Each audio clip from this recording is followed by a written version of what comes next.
Hi, Bill Ham here, realestateraw.com. The basic formula for underwriting a multifamily deal is income minus expenses equals net operating income, or NOI. NOI minus debt service, or a fancy way of saying bank payment, equals cash flow. Cash flow divided by total acquisition cost equals cash on cash return. All right, so what I'm saying is you've got your income, you're going to subtract all of the operating expenses. That's it, what we call Opex, not CapEx, not big ticket items, not renovation things, just what it takes to run the property per year. Now, if you take the total operating expense and if you divide that by number of units that you have on that property, you have now calculated what we call Opex, or operating expense, right? And that's the dollars it takes per door per year to operate a property. If we take the operational expense, the dollars it takes, and we take the revenue and divide that by the operational expense, you're going to get Opex ratio, right? And that's when we talk about the 50% expense ratio, 45% expense ratio, whatever it is. That's what we're talking about there, and that's the Opex ratio. So Opex is dollars per door. Opex ratio is the ratio of revenue to the operating expense, right? Most multifamily properties, you're going to see, or at least it's been my experience, that you're going to see Opex around $4,500 to around $6,000 a door. That is the average, I'm going to say C plus to B minus multifamily property in America, over maybe 10 or 20 units. Now, if we're talking about houses, we're talking about duplexes, triplexes, you might not have that high of an operating expense, but in, let's say 20 units or more, you're going to start kind of running into that being the normal Opex, and you're also going to hit around 50% expense ratio. Now, in the smaller properties, you might have a slightly less than 50% expense ratio. If you have 20 units, it may actually be more like 40, 35, 40, give or take. What's going to affect that a lot is your location, the utilities in your area, and labor, and your taxes in your area, and insurance, labor, taxes, insurance, those sorts of things in the area are going to affect a lot of your Opex there and some of that ratio. All right, so income minus expenses, Opex, equals net operating income, or NOI, okay? NOI is what we have to pay the bank, pay our debt service. Whatever is left over is our cash flow. So that's kind of what we're looking at when we're doing the income approach to analyzing a deal.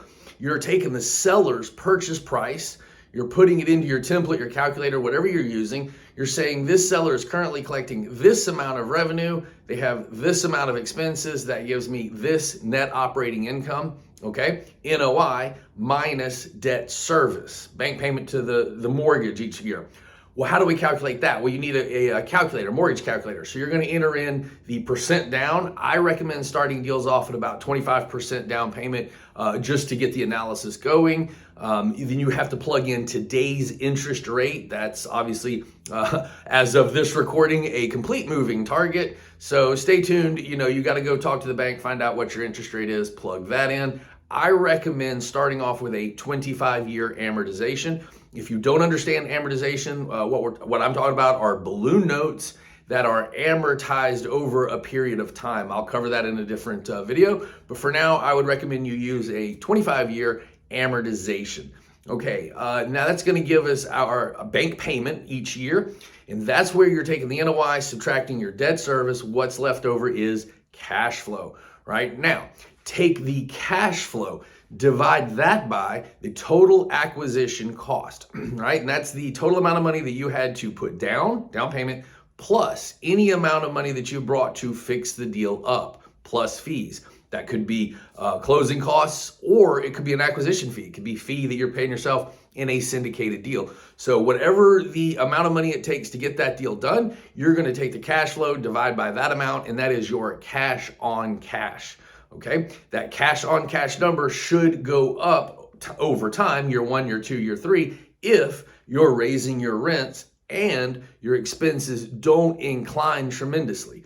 Now, here's where you can get yourself in trouble. Older buildings, 60s, 70s built product right now. You want to be a little careful about the price because those things are not having the rent go up as fast as the expenses go up. And I've always said, hey, if you're buying an old building at a 4 cap, that's not a 4 cap, that's a foreclosure. So be careful about that, right? Price is the gift that keeps on giving. So do the analysis, pay attention to what you're doing. Don't overpay for some of those older buildings.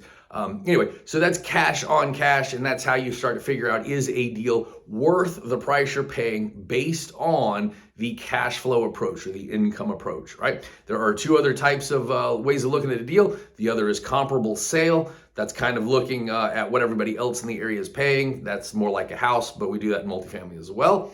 And also the replacement cost approach. That is not something that we typically do as investors. That's something the appraisers do or banks do. But basically, they're going to take the building that is sitting there now, the purchase property you're trying to buy, and then they're going to discount it backwards to the original date of construction or depreciate it by a certain dollar amount every year. I don't know how much they're going to depreciate it each year. That's a formula they have, but that's what the replacement cost approach is. So an appraiser will take all three of those approaches, blend them together, get one average number, and there's where you get your commercial appraisal number. All right, so thanks for checking this out. Bill Ham, realestateraw.com. Check me out there and on Facebook as well, and I'll be bringing a lot more information.